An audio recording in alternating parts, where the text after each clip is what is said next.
illallah al-malikul haqqul mubin Muhammadur Rasulullah sadiqul wa'dil amin.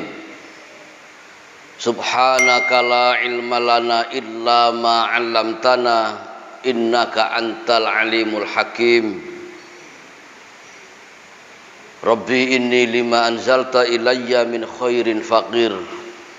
Wa sallallahu wa sallama ala nabiyyina Muhammadin wa ala alihi wa ashabihi wa man tabi'a hudahu bi ihsan ila yaumiddin. Hadratil mukarramin, para sepuh, para bini sepuh, hadirin hadirat rahimakumullah. Alhamdulillah bi qadarillah kita dimampukan untuk menjalankan sholat berjamaah, dan untuk ahad pagi sebagaimana biasa kita berusaha membuat atau menambah amal soleh dengan mengadakan majelis taklim atau majelis zikir, agar bernilai yang kita lakukan. Marilah kita bersama meluruskan maksud, dan kita awali majlis dengan membaca basmalah sesarengan. Bismillahirrahmanirrahim.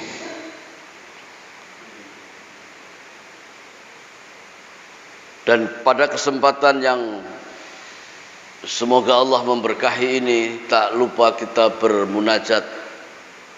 Semoga Allah melimpahkan, mencurahkan sholawat, salam dan barakahnya pada Nabi kita Muhammad sallallahu alaihi wasallam, imamil muttaqin, imamil mujahidin, imamil anbiya wal mursalin. Jamaah ingkang pinulya,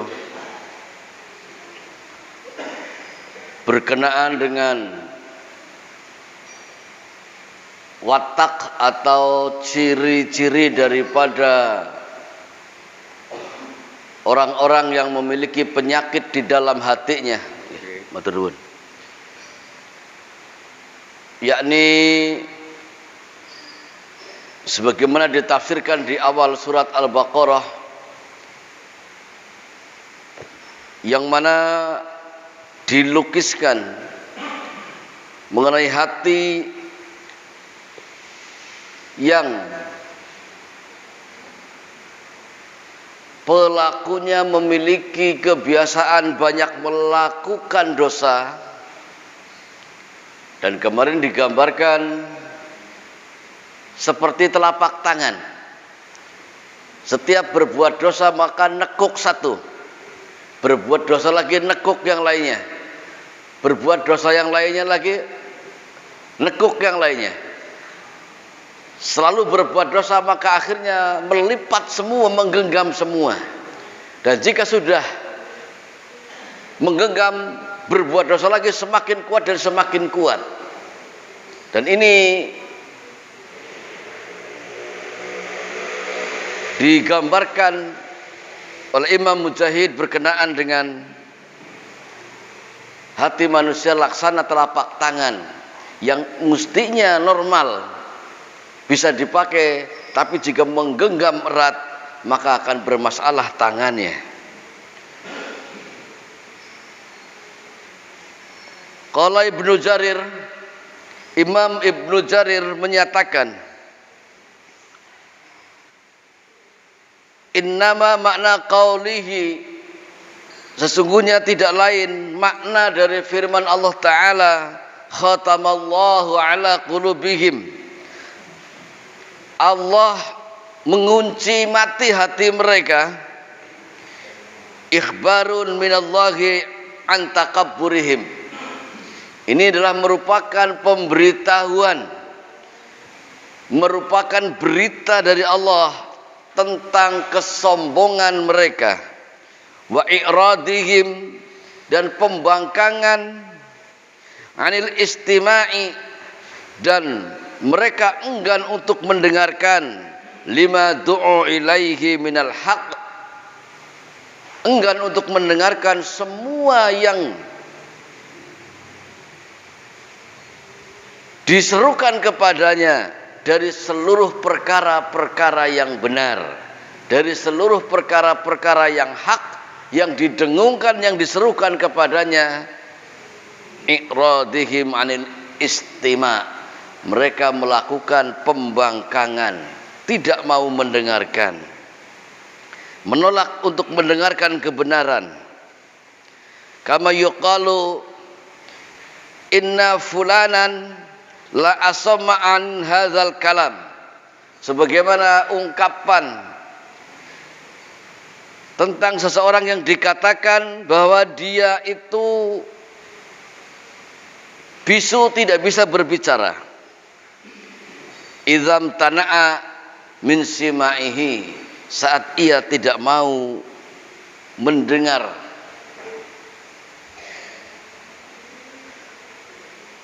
Wa rafa'a nafsahu an tafahumihi takabburon, dan saat seseorang mangkring napa nggih? Nggih, jual mahal. Nggih, mangkring. Saat seorang itu mangkring, jiwanya tidak mau untuk memahami kebenaran dan sombong menolak kebenaran.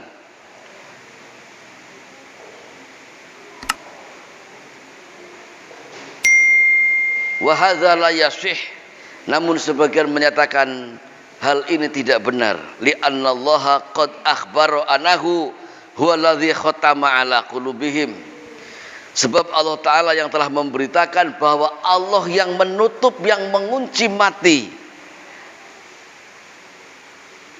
terhadap hatinya. Wa asma'ihim, dan menyumbat, mencocok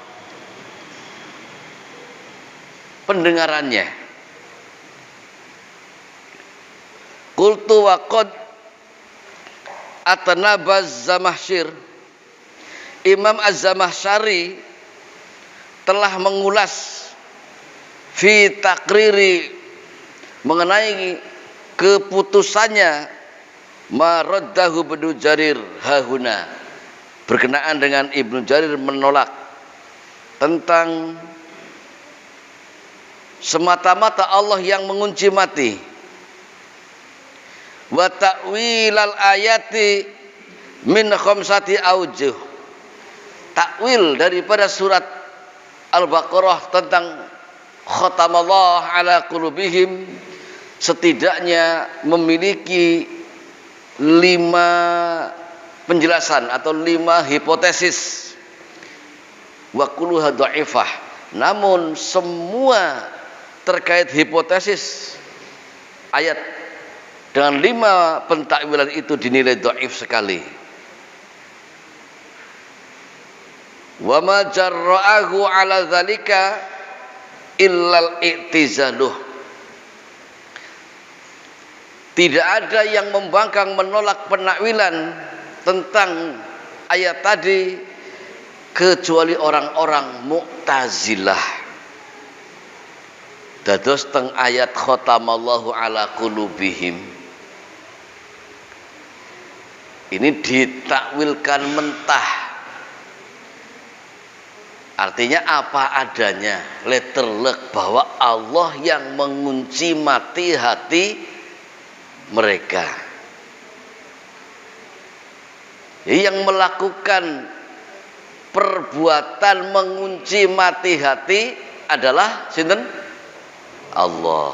Maka Mu'tazilah menuding atau menyatakan, atau bagian daripada keyakinan atau pemahaman aliran Mu'tazilah adalah menilai bahwa Allah itu bersifat buruk karena Allah yang mengunci mati, Allah yang melak hati seseorang menjadi tidak mau mendengar dan tidak mau memahami kebenaran dari Allah.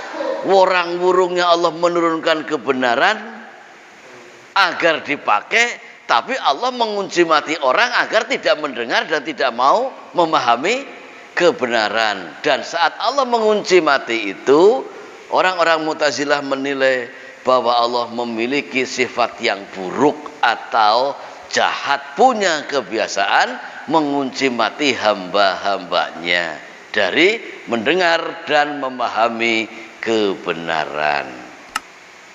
Landek cara panjenengan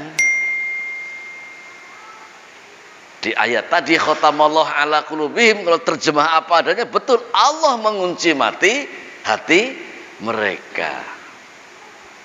Kinten-kinten Allah itu berarti mboten adil. Si A mendapat hidayah, si B dikunci mati, tidak dapat petunjuk, tidak bisa memahami kebenaran.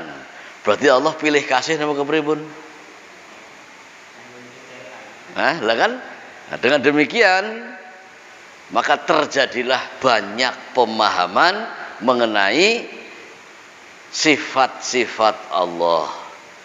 Lalu bagaimana sikap daripada salafus solih atau ahlus sunnah wal jamaah tentang sifat Allah? Kalau mengenai Allah mengunci mati, ini sebetulnya bukan sifat, tapi nopo? Allah mengunci mati hati mereka, bukan sifatnya Allah, tapi nggih pedamelanipun Gusti Allah. Jadi nanti ada af'alullah, ada perbuatan Allah. Jadi Allah itu memiliki iradah. Semua yang ada tentu mengikuti masyiatullah, berada di bawah kendalinya Allah. Dan itu akan dikupas luas tentunya dalam Tauhid Ilmu Kalam judulnya. Terkait ada Mu'tazilah, ada Asy'ariyah, ada Qadariyah, ada aliran Jahmiyah dan yang lain-lain. Lebih luas dikupas dalam ilmu mantik Tauhid Ilmu Kalam dengan prinsip tokoh dan pengikutnya. Sebelum dilanjutkan mengenai penafsiran ayat khatamallahu ala qulubihim, jika jamaah sudah ada pertanyaan di tema atau di luar tema wekdal, saya persilakan beliau enten monggo.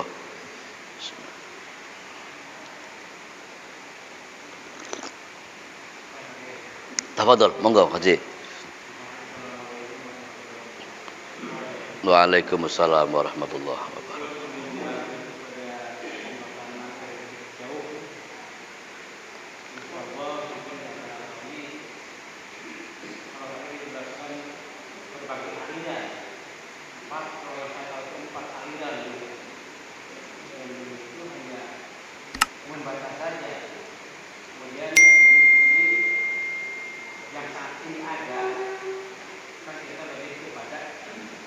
Ahlus sunnah, insya Allah nggih. Dari 4 atau 5 aliran yang dulu ada itu, yang manakah yang sejalan dengan Ahlus Sunnah wal Jamaah? Kemudian sedikit mohon dijelaskan, jika di Indonesia ini banyak orang yang fobia atau khawatir dengan yang namanya Wahabi. Mohon untuk dijelaskan. Baik. Kalau berkenaan dengan yang dipahami ada 4 aliran, maksudnya aliran yang 4 yang sudah nopo Pak Ji? Qadariyah, Jahmiyah, kemudian Mu'tazilah. Baik. Nggih, yang tenar sekali Mu'tazilah. Untuk perkara tauhid ilmu kalam,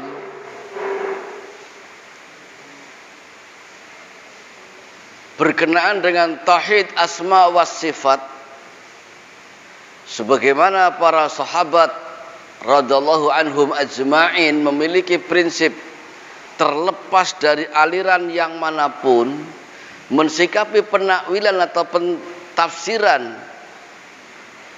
Al-Quran maupun tentang sifat dan asma-Nya Allah itu, pertama dilarang untuk melakukan perubahan. Yang kedua, dilarang untuk melakukan pengosongan atau peniadaan. Yang ketiga, dilarang untuk melakukan pengurangan. Dilarang untuk melakukan penambahan. Berkenaan dengan ini, pelarangan yang lainnya adalah tidak boleh melakukan penyerupaan tentang Allah. Jadi poinnya, tidak boleh adanya tasbih. Allah itu dimiripkan atau disamakan, disejajarkan. Tidak boleh ada tasbih, tidak boleh ada ta'til. Ta'til itu pengosongan. Terus tidak boleh pula melakukan tahrif, perubahan. Di antara poin-poin tadi,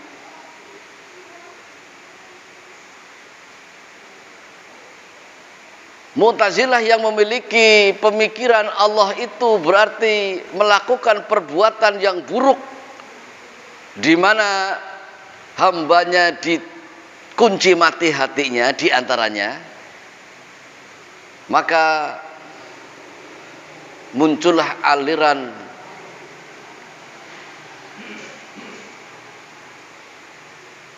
Jahmiyah yang mana dia menolak seluruh sifat berkenaan dengan Allah.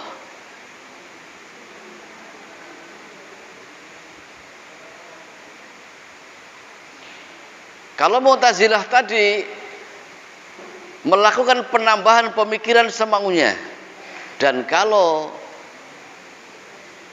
Qadariyah Jahmiyah tadi membuang sifat-sifat Allah, karena Allah tidak layak memiliki sifat yang sama dengan makhluknya, walaupun hanya sebutan.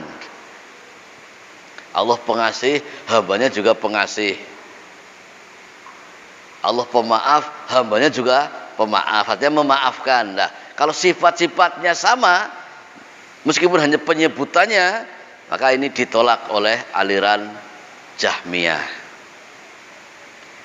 Adapun aliran Qadariyah memiliki prinsip yang mendasar, bahwa semua terjadi terserah kita. Kita yang menentukan. Padahal semua terbit dari Allah. Dari beberapa hal yang ada, dari masing-masing yang empat itu memiliki cacat atau kekurangan. Maka yang selamat yang bagaimana? Yang kelimanya, di mana tidak melakukan taktil, tidak membuang sepenuhnya sifat Allah, tidak tasbih, tidak menyerupakan Allah dengan makhluk, tidak melakukan taghyir, perubahan, tidak melakukan tahrif, dan tidak pula melakukan perkara-perkara yang tidak seharusnya. Maksudnya apa? Berkaitan contoh yadullah fauqa aidihim. Yadun itu tangan. Maka tidak akan mentafsirkan dengan yang lain. Tetap ditafsirkan tangan Allah di atas tangan mereka. Yadullah fauqa aidihim. Tidak ditahrif,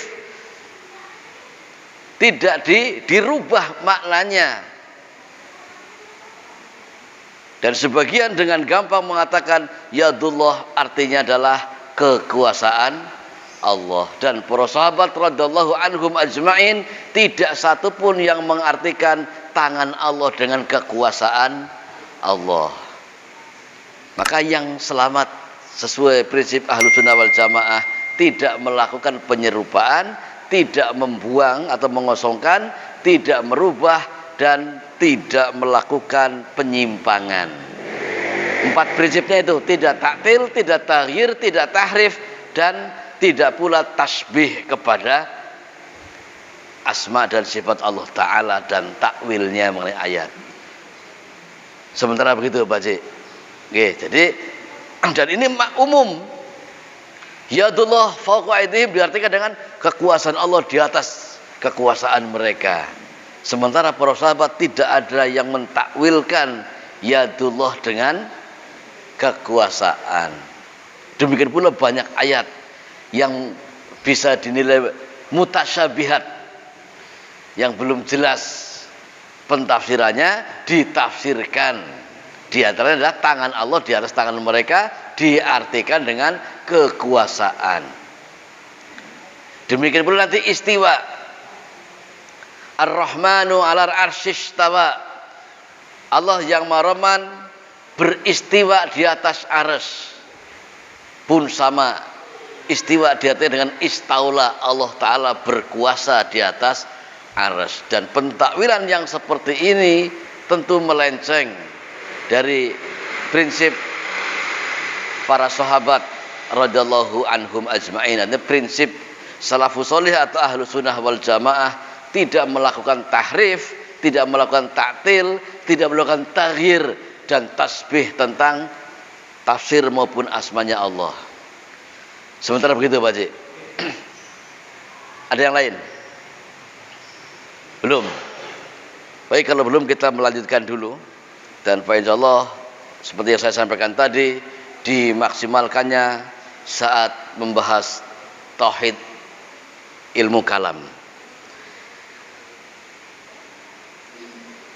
Lalu bagaimana pandangan kita? Yang mana Mu'tazilah menyatakan bahwa Allah itu memiliki sifat jahat. Karena Allah yang mencegah sampainya kebenaran kepada hati mereka. Allah itu qabih, kalau begitu Allah buruk, Allah jahat. Mensikapi hal ini, niki nek cara jenengan dipikir-pikir jane ya betul, Allah mengunci mati. Allah menutup hati mereka. Yang menutup siapa? Allah yang menutup.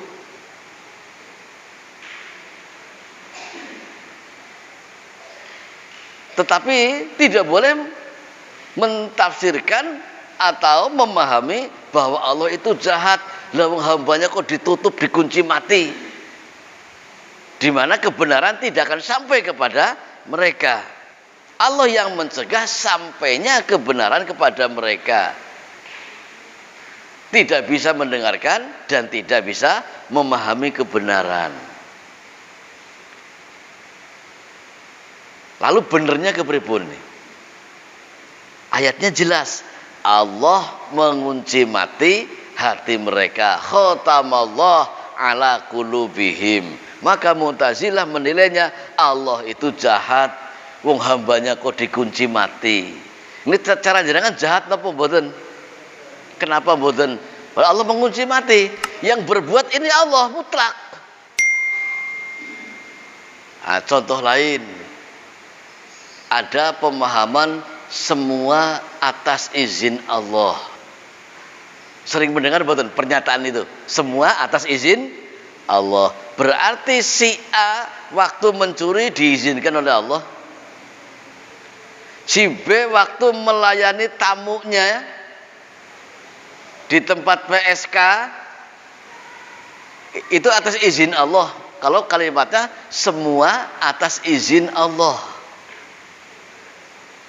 Atau si C saat membunuh atas izin Allah. Kan terjadi pembunuhan, terjadi pula perampokan, pencurian, terjadi pula seks bebas dan yang lain. Saat mereka melakukan semua itu diizinkan oleh Allah, gitu napa kepripun? Kalau kalimatnya semua atas izin Allah atau semua atas kehendak Allah, lebih jauhnya. Kalau Allah tidak menghendaki ya tidak akan terjadi. Berarti saat si A merampok, saat si B minum arak, saat si C membunuh, itu atas kehendak Allah. Bagaimana memahami ini? Ini saya tambahkan sekalian hal yang lain. Kalau tadi Mu'tazilah menilai Allah itu jahat, mengunci mati hati hambanya. Ditambah keterangan yang sering kita dengar tentang semua berjalan atas izin Allah atau semua atas kehendak Allah. Dan berkenaan dengan itu kenyataan yang ada, tentunya itu ada yang membunuh, ada yang merampok, ada yang minum arak dan yang lain-lain. Saat mereka melakukan perkara yang terlarang itu, apakah Allah yang menghendaki? Jawabannya berikut. Kira-kira sekarang kita kupas sedikit. Dan ini jangan sampai salah memahami. Si A kemarin membunuh. Oh, kalau Allah tidak menghendaki ya tidak membunuh. Berarti Allah menghendaki si A menjadi pembunuh. Napa kepripun? Lah ngaten, semua ya atas kehendak Allah. Kalau Allah tidak menghendaki ya tidak bakal terjadi. Nah kalau begitu, yang sedang mencuri, yang sedang nodong itu juga atas kehendak Allah. Begitu. Napa kepripun maksudnya ini? Kalimat itu tidak dipahami dengan salah. Semua atas kehendak Allah. Ada seseorang yang bulan Ramadan tidak berpuasa, itu juga atas kehendak Allah, si A tidak puasa. Apa begitu kira-kira? Kenapa kepripun ini kira-kira jawabannya? Nggih, memahaminya kepripun kalau kalimatnya sudah dipahami dan diakui semua atas kehendak Allah. Ini dan diyakini mendarah daging oleh masyarakat. Lah apa yang hari ini sedang berbuat buruk itu atas kehendak Allah. Maka ini harus diperjelas. Dan ini sempat menjadi eyel-eyelan di banyak tempat. Jadi meskipun si A menjadi pelacur, itu ya Allah menghendaki. Kalau Allah nggak menghendaki ya nggak mungkin terjadi. Wah, kalau begitu, bila ini kalau begitu, senada dengan Mu'tazilah tadi Allah jahat kalau begitu. Si A ditakdirkan jadi WTS, si B ditakdirkan jadi pembunuh dan yang lain-lain. Mensikapi hal ini, maka Allah itu menjelaskan di ayat yang lain. Apa kejelasannya? Bahwa terkait sebelumnya di ayat menjelaskan bahwa ada orang yang kalau ditimpa kebaikan ini menilainya dari usahanya. Ya, kalau memperoleh kebaikan-kebaikan, dia memahami dinilainya karena usahanya. Tapi kalau yang menimpanya perkara yang buruk, dia menimpa dari Allah. Ini ada yang demikian ayatnya. Bahkan ada sebagian menurut ayat orang-orang yang kalau mengalami kebaikan anggapannya itu dari hasil usahanya. Kalau dia tertimpa keburukan anggapannya dari Allah. Ada ayat yang lain lagi di ayat bahwa bencana yang menimpanya itu adalah merupakan siksa dari Allah. Ini sebagian ayat demikian. Dan ini tentu tidak bisa ditelan mentah untuk memahami ayat-ayat tersebut. Maka kami sampaikan satu ayat bahwa jika yang menimpa darimu kebaikan maka itu dari Allah, dan jika yang menimpa kepadamu keburukan famin nafsik maka itu dari diri sendiri.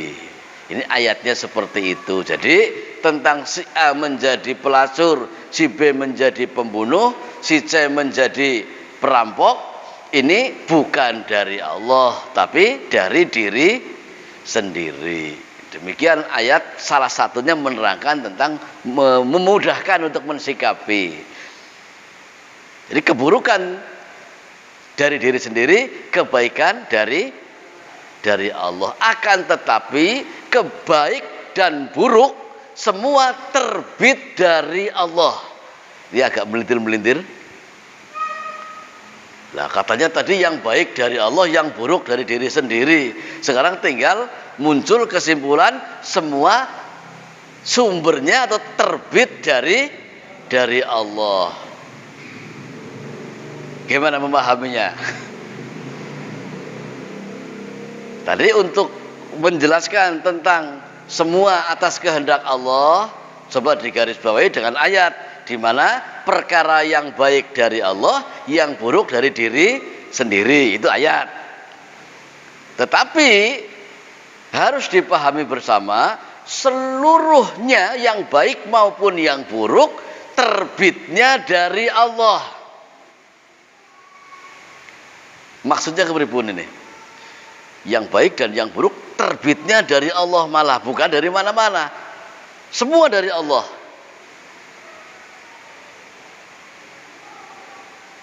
Benar, yang buruk maupun yang baik terbitnya dari Allah. Tetapi Allah menghendaki kebaikan-kebaikan. Allah tidak menghendaki keburukan. Ini kehendaknya sebetulnya. Kehendak Allah itu, Allah menghendaki kita ada dalam kebaikan, tidak dalam keburukan. Tapi kalau maksa untuk berbuat buruk, Allah juga memberikan kekuatan kepada yang pengen berbuat buruk. Maka yang mencuri juga sukses mencurinya itu Allah yang memberi kekuatannya. Tapi bukan kehendak Allah. Ini bedanya di situ. Yang memberi kekuatan tetap Allah, dia mampu mencuri. Dia mampu menjadi pelacur, dia mampu menjadi pembunuh. Yang memberi kekuatan, kemampuan Allah. Tetapi Allah tidak menghendaki.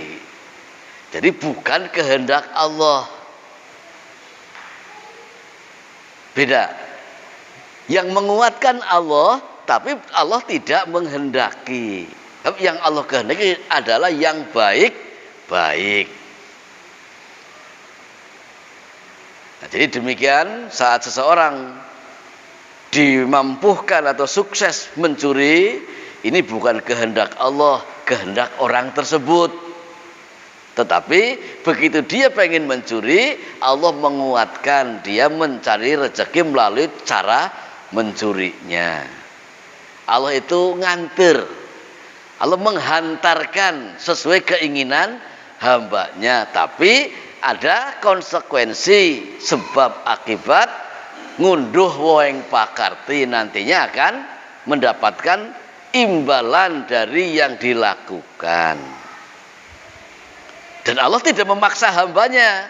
Seperti lagu, betul, Allah tidak memaksa hambanya, tapi Allah akan memberikan balasan. Jadi Rahman dan Rahimnya Allah, yang mau berbuat jahat pun diberi kekuatan.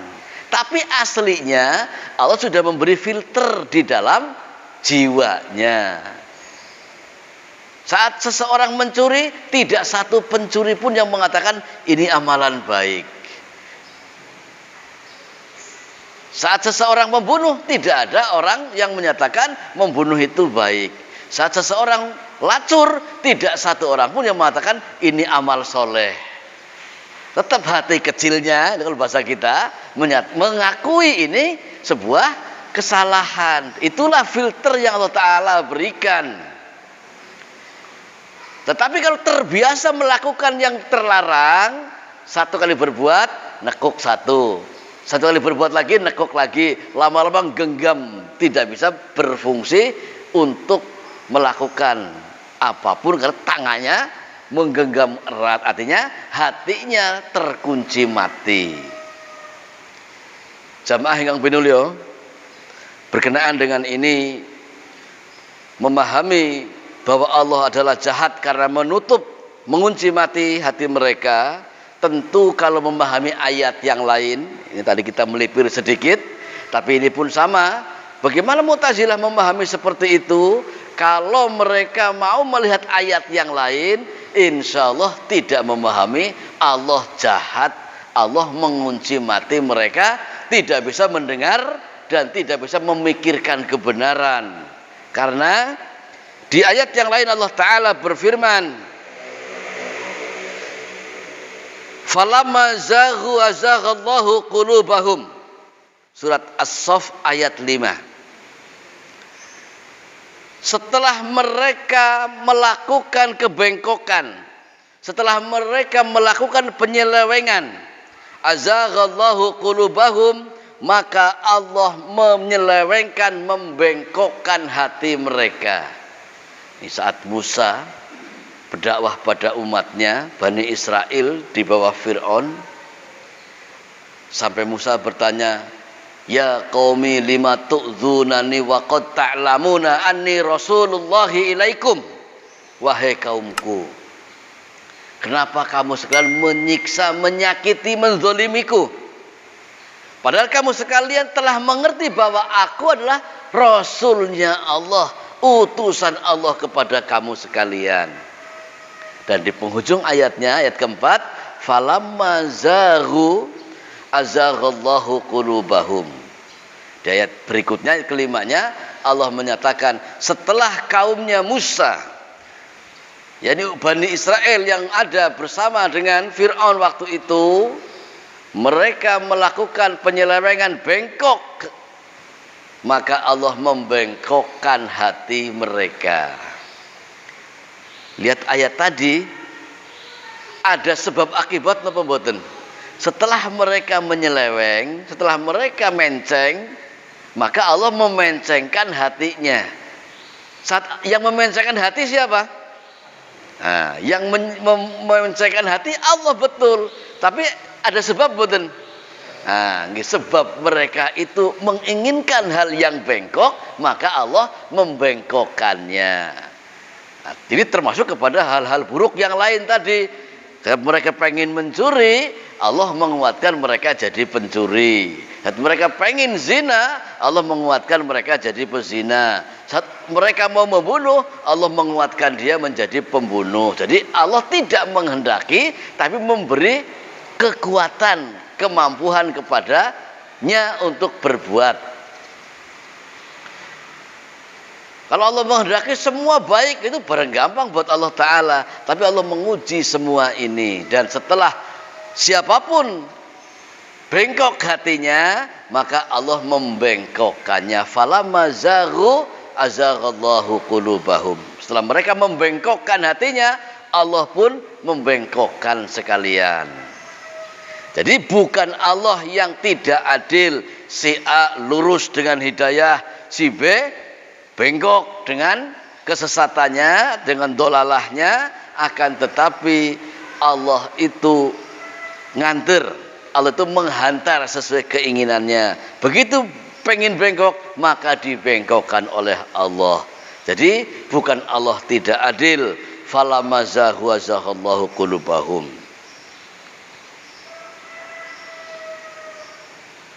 Wa qaluhu wa nuqallibu afidatahum wa absarahum kama lam yu'minu bihi awwala marah wa nadharuhum fi tughyanihim ya'mahun. Al-An'am ayat 110. Allah Ta'ala yang membolak-balikan hati mereka, pandangan mereka, seperti mereka belum pernah iman dari sebelumnya. Wa nadharuhum fi tughyanihim ya'mahun. Dan Allah Ta'ala membiarkan mereka berada dalam kesesatan yang sangat.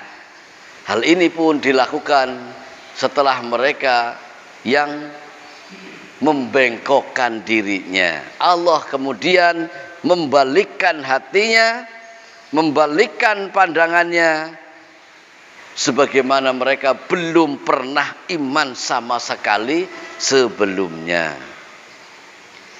Dua ayat tadi menjadi keterangan bahwa sejatinya bukan Allah yang membengkokkan, bukan Allah yang mengunci mati. Artinya apa? Allah Ta'ala membengkokkan dan mengunci mati karena perbuatan mereka. Jadi sebab akibat. Dan ayat yang senada seperti itu kathah sangat.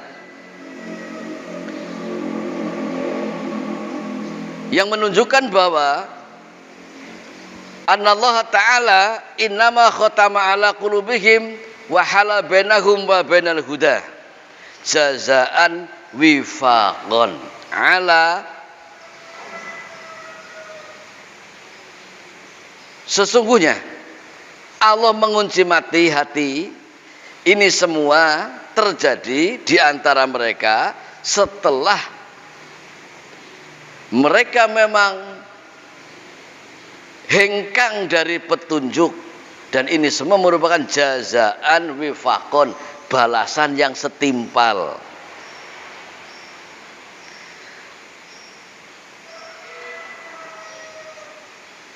Ala tamadihim fil batil, balasan yang setimpal atas terus menerusnya mereka di dalam kebatilan. Wa tarkihimul haq, dan balasan dari mereka meninggalkan kebenaran. Wa hadza adlun min, dan ini merupakan keadilan dari Allah. Orang yang meninggalkan kebenaran dan yang terus menerus melakukan kebatilan, Allah mengunci mati hatinya. Hasanun, ini perkara yang baik. Laisa biqabihin, bukan perkara yang jahat. Falau ahata ilman bihadza, kalau Mu'tazilah itu meliputi ilmunya tentang ayat ini, lama qol, tentu dia tidak akan membuat pernyataan Allah jahat karena mengunci mati hambanya. Wallahu a'lamu, tentu Allah yang maha mengilmui dari segalanya. Barangkali ada pertanyaan susulan dari jamaah. Masih ada waktu sekitar 10 menit sampai waktu syuruk. Monggo silakan.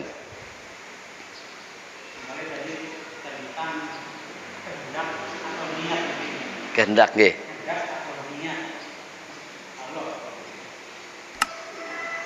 Bukan niat, keinginan, lebih ke keinginan nggih.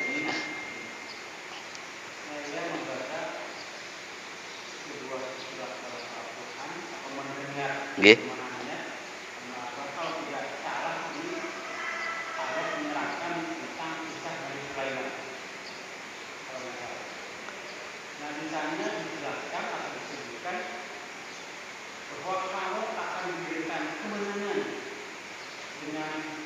Dengan cara memberikan anak-anak yang banyak dan harta yang banyak. Kemudian kamu akan dikalahkan. Yang kedua, kalau nggak salah, dan habis-habisnya sampai masjid-masjid dan habis. Oke. Itu sudah terjadi atau belum? Saya tidak tahu. Karena Quran kan pada nggih. itu terjadi kepada kaum Yahudi dan Yahudi. Nah, itu termasuk kehendak atau niat atau keinginan yang dilakukan, bahasanya akan digunakan dan akan disalahkan sehabis-habis kebenaran dan artinya pembunuhan sehabis-habis. Baik. Tentang hal itu tentu tepatnya istilah yang disematkan bukan kehendak, juga bukan apa namanya? Niat. Ininya. Mengenai hal tadi, muatannya dari ayat yang panjenengan sampaikan tadi, muatan ayat tersebut adalah merupakan nabaun atau khobarun, berita, kabar. Jadi Al-Quran itu memberitahukan perkara yang sudah, memberitahukan perkara yang sedang, terkadang memberitahukan perkara yang akan datang. Nah, itu di dalam ayat yang panjenengan gubah tadi atau panjenengan sampaikan adalah berkenaan dengan pemberitahuan Allah melalui Al-Quran dalam hal atau perkara yang akan datang. Yang akan datang juga ada yang jangka pendek dunia, ada yang jangka panjang akhirat.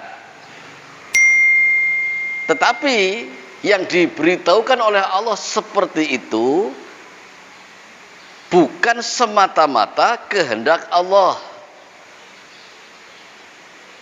Lalu karena apa? Sama ada hukum atau sebab akibat. Hanya tentu Allah mengetahui sebelum kejadian. Dan peristiwa itu tentu sudah dicatat di Lauh Mahfuz.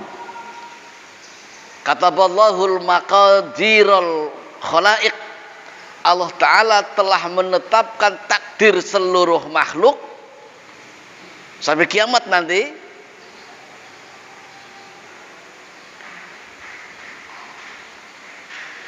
Bi khamsina alfin, 50 tahun, 50.000 tahun qabla ayyahluqas samawati wal ard, sebelum mencipta langit dan bumi. Bahkan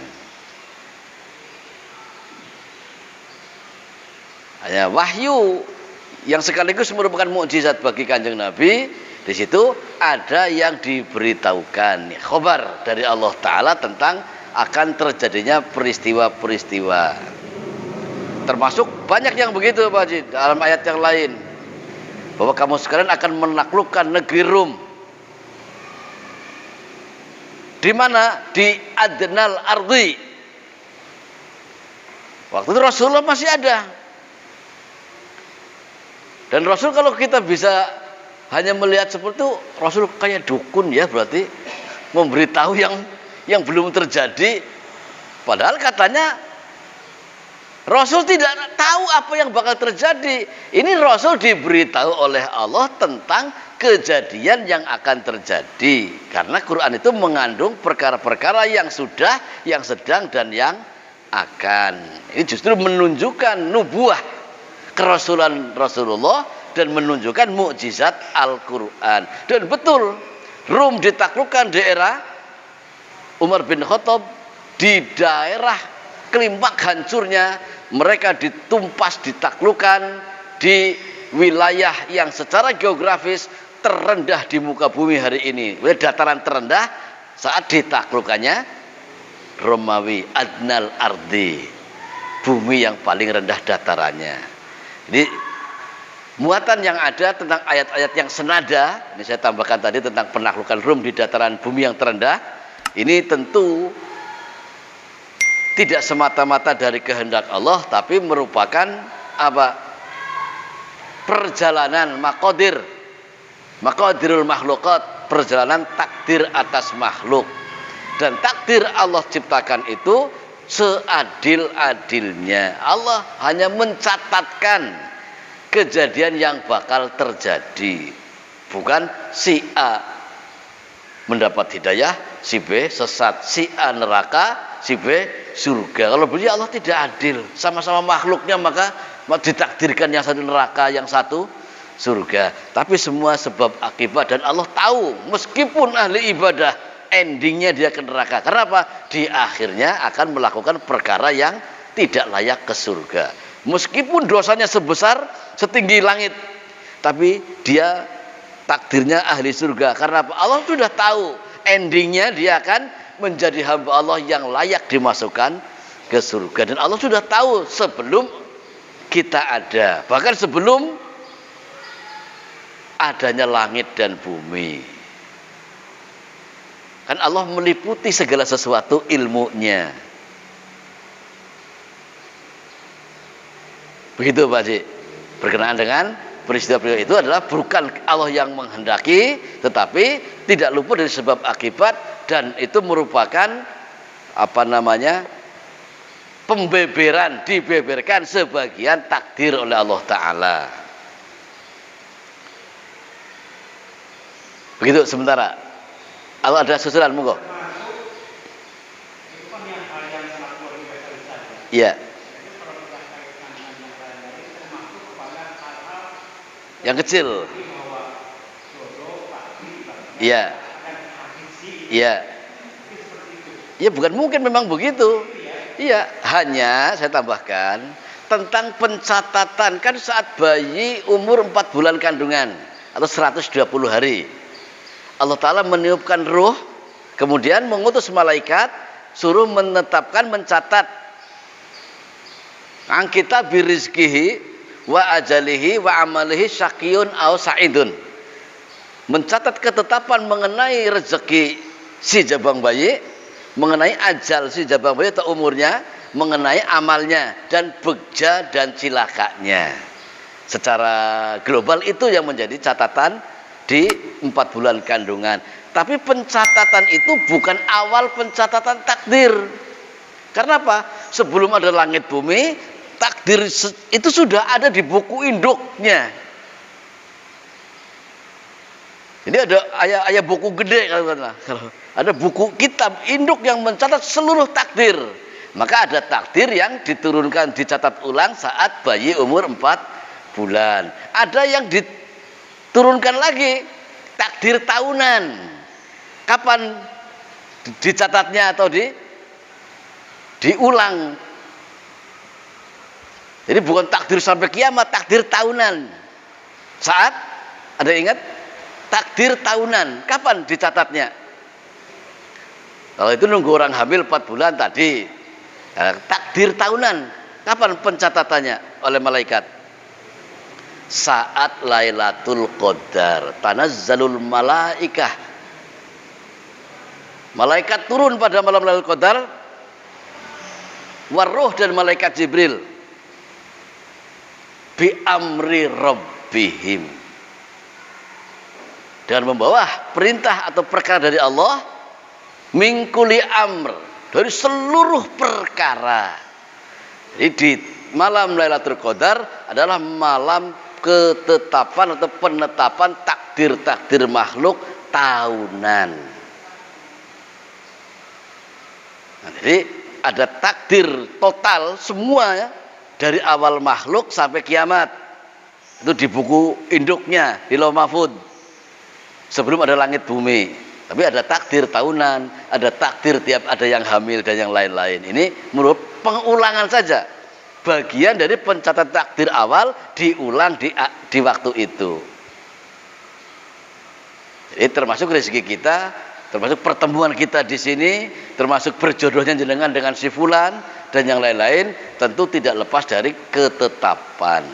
Maka hal yang terbaik, kalau orang hidupnya katakanlah tidak mampu, pengen merubah menjadi mampu, yang paling utama bukan getol digawe, bukan meningkatkan etos kerja, bukan menggiatkan usaha yang luar biasa. Tapi apa? Yang paling inti justru merubah takdir. Kalau takdirnya miskin, jangankan baru mau nyari, dimodali 10 triliun pun jadi bangkrut. Kalau takdirnya kaya, tanpa modal pun jadi miliarder. Oh, kalau begitu, kalau mau takdirnya kaya, diam aja kan kaya. Iya, kalau takdirnya kaya, yang jadi masalah kita tidak tahu takdirnya apa. Oh, kalau memang takdirnya alim, ya nggak harus sekolah pinter. Iya, kalau takdirnya alim, kalau takdirnya tidak alim kepripun? Maka takdir itu ada dua. Secara inti, ada takdir mubrom, ada takdir mu'alak. Takdir mubrom adalah takdir yang tidak ada campur tangan kita.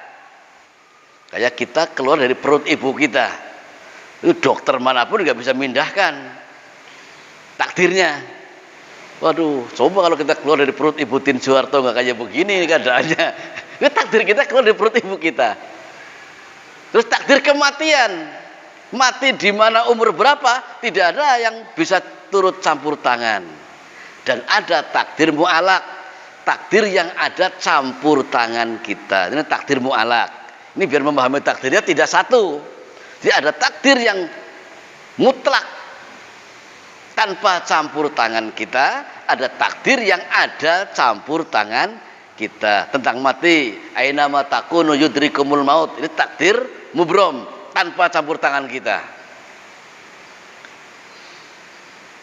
Lalu takdir yang ada campur tangan kita, ayatnya sudah pada paham.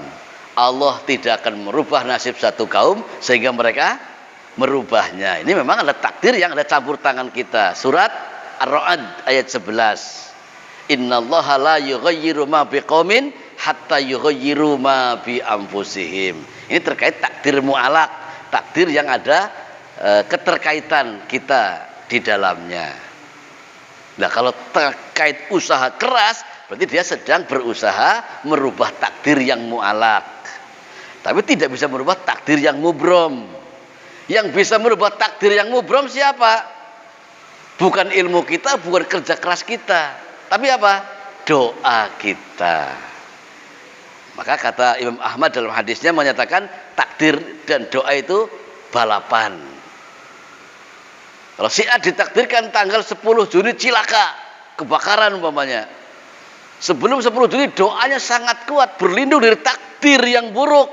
Kalau Allah mengijabah, yang bisa melawan Allah siapa? Maka perbanyaklah berlindung dari takdir yang buruk tadi. Kalau saudara kita itu tiap subuh melakukan itu dengan lafaz waqini syarra ma qadait. Ya Allah, peliharalah aku dari buruknya ketetapan yang telah kau tetapkan. Kalau ngimami berarti waqina syarra ma qadait. Peliharalah kami dari buruknya ketetapan yang telah kau tetapkan. Yang di sana tiap subuh berdoa begitu. Yang di sini hampir tidak pernah seminggu sekalipun. Ini kan kecelok ini. Ini bagian penting padahal. Dan tidak harus saat sholat subuh, bisa di luar sholat subuh. Tambah Allahumma qini syarra ma qadait, bukan Allahumma hdini, tapi Allahumma qini syarra ma qadait. Ya Allah, peliharalah aku dari buruknya ketetapan atau qada yang telah kau tetapkan. Monggo. Iya. Nggih. Oh iya boleh, dengan dalil ud'uni astajib lakum. Mintalah atau berdoalah kamu kepadaku, aku akan mengijabah. Nggih, mengkhususkan waktunya di situ. Ya sangat boleh itunya. Jadi inti justru itu karena kita diperintahkan berlindung dari takdir yang buruk. Bisa dilakukan saat sholat maupun di luar sholat. Yang penting jangan di toilet, jangan di kuburan. Itu aja. Itu sementara. Nah, jadi maaf satu ayat tidak bisa cepat rampung karena memang ureanya melintir-melintir. Kita padang cukup untuk pagi hari ini. Semoga Allah Ta'ala memberikan kekuatan, kemampuan dan kepandaian sehingga kita bisa menjalankan syariatnya. Dan kita akhiri majlis dengan hamdalah dan doa kafaratul majlis sesarengan. Alhamdulillahi Rabbil Alamin. Subhanaka Allahumma wa bihamdika asyhadu an la ilaha illa anta astaghfiruka wa atubu ilaik. Hadani Allah wa iyyakum wa afu minkum. Wassalamualaikum warahmatullahi wabarakatuh.